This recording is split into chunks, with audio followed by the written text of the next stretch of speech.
여러분 안녕하십니까? 뉴스데스크 제주입니다. 제주 산지에 대설주의보가 발효되는 등 모레까지 많은 눈이 예상됩니다. 오늘 제주는 북서쪽에서 찬 공기가 유입된 가운데 한라산 어리목과 윗세오름에는 각각 5cm와 2cm 안팎의 눈이 쌓였습니다. 눈은 모레 아침까지 산지를 중심으로 10에서 30cm가량 더 오겠고 해안에도 1에서 5cm의 눈이 쌓이겠습니다. 기상청은 산지를 중심으로 기온이 영하로 떨어진 만큼 산간도로는 결빙되는 곳이 있어서 주의를 당부했습니다. 코로나19 사태로 가장 큰 어려움을 겪고 있는 사람들, 중국 현지에 살고 있는 우리나라 교민들이죠. 전염병의 공포와 고립됐다는 외로움 속에서 힘겹게 하루하루를 보내고 있는 상하이 제주도민들의 이야기를 조인호 기자가 들어봤습니다. 코로나의 공포가 밀려오면서 인구 2,400만 명의 상하이는 유령 도시로 변했습니다. 교민들이 모여 사는 한인촌 거리도 무서울 정도로 고요한 적막함에 휩싸였습니다.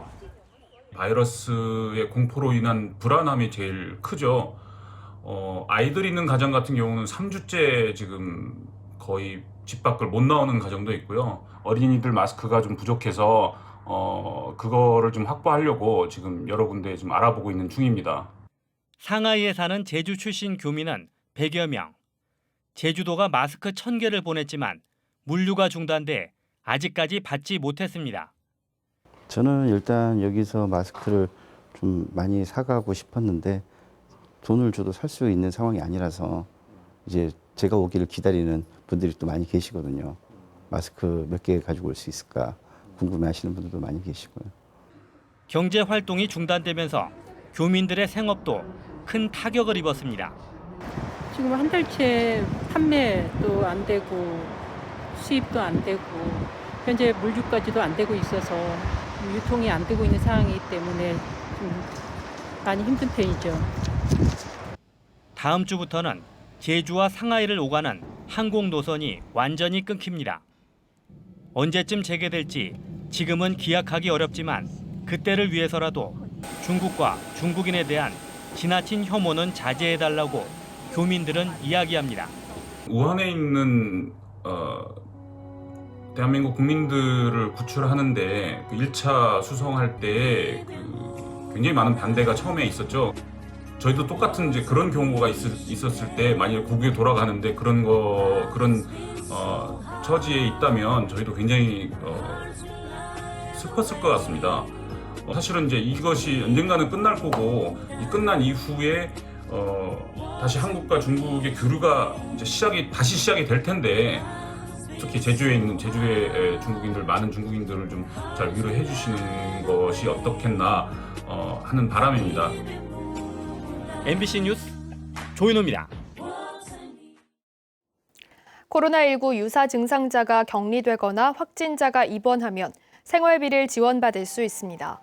제주도는 중앙사고수습본부의 지침에 따라 코로나19로 14일 이상 격리되면 한 달에 45만 원을 지급하고 가구 구성원 수에 따라 최대 145만 원까지 지원하기로 했습니다.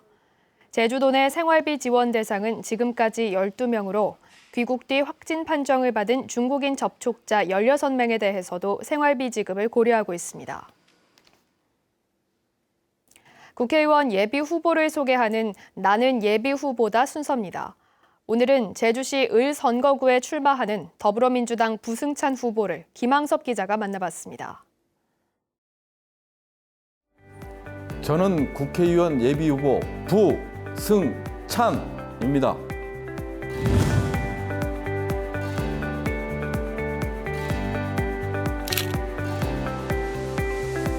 제주의 미래가 없는 것 같아요.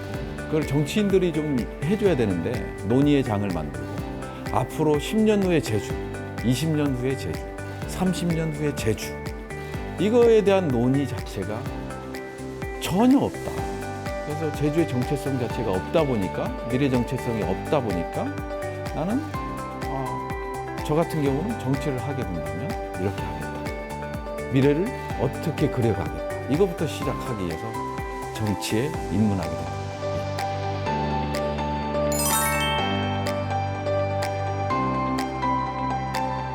저는 이제 환경 인프라 기금을 조성하겠다라는 공약이 가장 핵심인 것 같아요. 제주도는 어떻게 됐습니까? 환경 문제, 쓰레기, 교통사고 이런 것들을 제주도민들이 다 분담하지 않습니까? 그래서 입도객들한테 돈을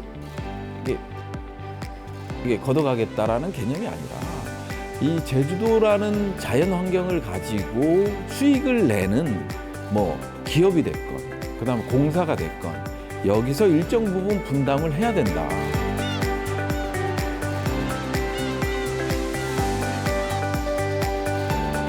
꼭 이겨야 직성이 풀리는 그런 게 있어요.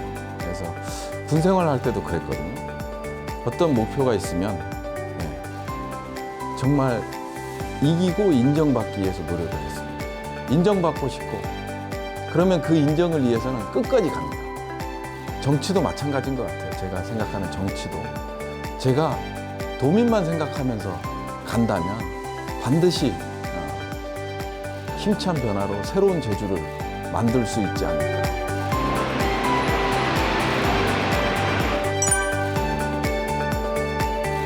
이번 코로나 사태를 보면서 심각하게 느꼈던 건데요. 재난 사태에 따른 관광산업 보호에 관한 법률을 좀 제정하고 싶다. 이 법의 취지는 뭐냐면 지금 기존 2년간 평균 수익 매월 평균 수입이 있을 거지 않습니까? 그거의 70%가 어떤 사태로 인해서 70% 미만으로 떨어졌을 때 국가가 이거에 대해서 일정 부분을 50% 정도를 보조해 주는 게 개념이고요. 힘찬 변화, 새로운 제주.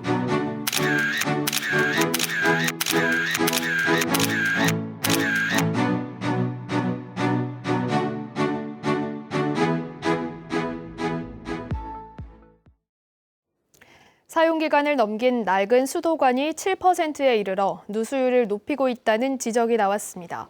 제주도 감사위원회는 도수도관 5,835km 가운데 7.3%인 428km가 사용기간을 넘겼고 설치된 지 21년이 넘은 노후 수도관이 1,774km나 돼 누수율을 지난 2018년 43.3%까지 높인 주요 요인으로 꼽았습니다. 감사위원회는 이에 따라 정수장에서 배수지까지 송수관에 대한 누수 탐사를 해서 정비하고 낡은 수도관도 시급히 교체할 것을 주문했습니다.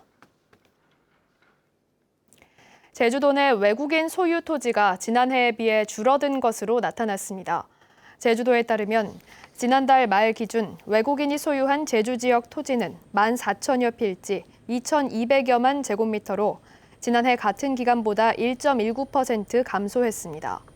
국적별로는 중국인의 소유가 981만여 제곱미터로 외국인 소유 토지의 43%를 차지했습니다. 제주도는 외국인 투자 부진과 함께 도내 부동산 경기 침체로 외국인 소유 토지 면적도 감소한 것으로 분석했습니다. 오늘 오전 2시 40분쯤 제주시 노형동 신시가지 입구 사거리인 흘천 3교에서 승용차가 다리 난간을 들이받고 10m 아래로 추락하는 사고가 발생했습니다. 이 사고로 운전자 41살 조모 씨가 다쳐 크레인으로 구조돼 인근 병원으로 옮겨졌습니다. 경찰은 인근 CCTV 등을 바탕으로 정확한 사고 경위를 조사하고 있습니다. 오늘 오전 11시 10분쯤 제주시 2호 해수욕장에서 50m 떨어진 해상에서 남성의 시신이 발견됐습니다. 해경이 지문을 조회한 결과 숨진 남성은 지난달 15일 충남 태안군에서 레저보트를 타고 나갔다 실종된 58살 장모 씨로 밝혀졌습니다. 해경은 부검을 통해 장 씨의 사망 원인을 조사할 예정입니다. 제주 지역 동네 우체국 절반이 폐국될 것으로 예상돼 지역 주민들의 불편이 가중될 전망입니다. 우정사업본부는 경영 합리화 방침에 따라 2023년까지 제주 지역 우체국 26곳 가운데 13곳의 폐국을 추진합니다. 올해는 우체국 3곳을 폐국할 계획인데 우선적으로 우체국이 2곳 있는 일부 읍면 지역의 우체국을 한 곳으로 축소하는 방안이 검토되고 있습니다. 한편 제주지방우청은 지난해 5월 일부 우체국의 통폐합을 추진했으나 지역 주민들의 반발로 유보됐었습니다. 제주도 내 어린이집 보육료 한도액이 인상됩니다.